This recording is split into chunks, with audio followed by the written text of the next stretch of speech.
In October of 1997, I took a leave of absence from work and drove west from Austin to Arizona, hoping to escape a string of unexplained anxiety attacks that had started plaguing me after my father's death that summer. I had read somewhere that Sedona, famous for its red rock formations and supposed energy vortexes, was a place of spiritual healing. I didn't believe in any of that, but something about the desert appealed to me. A clean place, a place where the mind could maybe stop running in circles. I checked into a modest lodge just off Dry Creek Road, the kind that had creaky floors, hand-woven bedspreads, and rust-coloured tile. My room looked out toward the mesas, where the afternoon sun lit the rock face in gold and copper. The receptionist mentioned that I was lucky.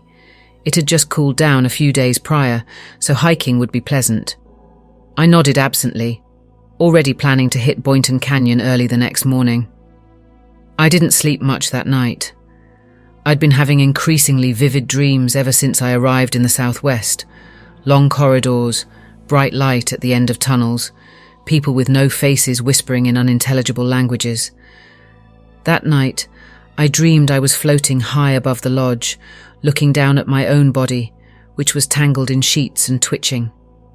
In the morning, I shook it off and headed out to the trailhead. Boynton Canyon wasn't as popular in the 90s as it is now. Back then, it felt wild and largely untouched. The air was dry and crisp, and the ochre of the canyon walls seemed to hum under the rising sun. I brought a small backpack with water, a journal, and a bag of sunflower seeds. About 2 hours in, the trail narrowed and dipped into a shadowed section between two sheer walls of sandstone. The deeper I went, the quieter it got. Not the usual kind of quiet either. It was like the air was holding its breath. I found a flat rock near a scraggly juniper and sat down to eat a few seeds and take notes in my journal. I was trying to write about my father, his hands, his voice, the way he used to whistle when he mowed the lawn. But the words wouldn't come.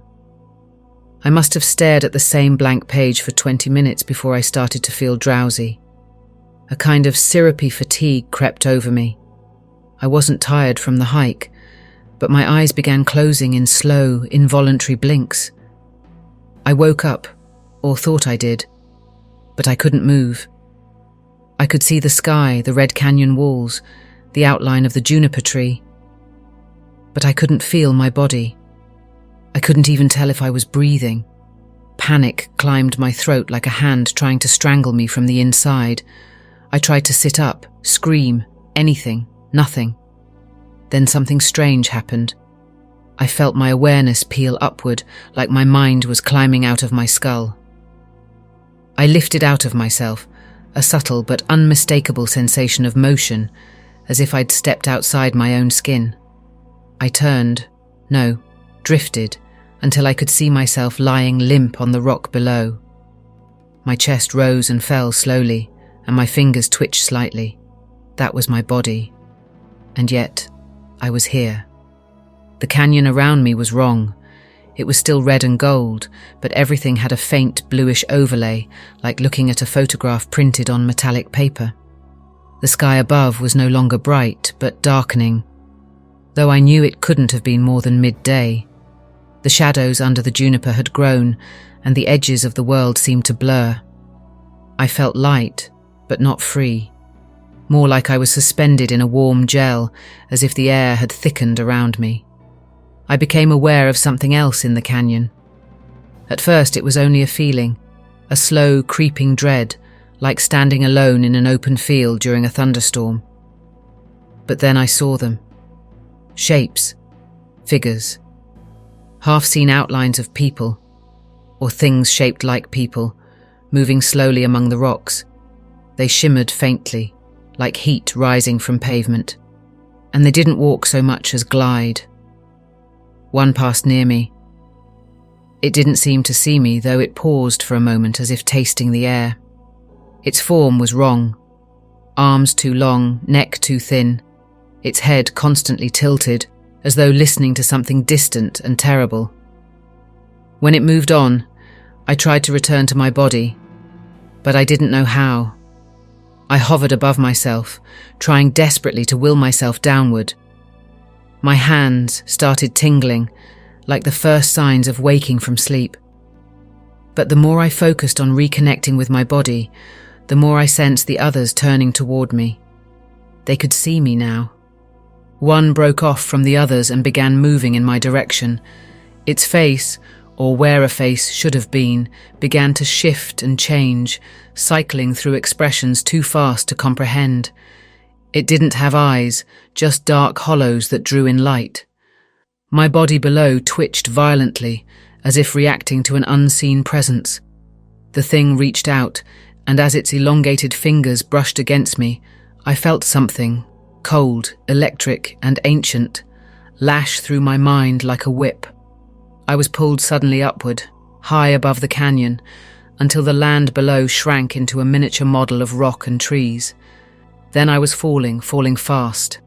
I crashed back into myself with a gasp. The sky was bright again, the sun was overhead, and my backpack sat undisturbed beside me. But my hands wouldn't stop shaking. I sat there for a long time, trying to convince myself I had dozed off and had a nightmare.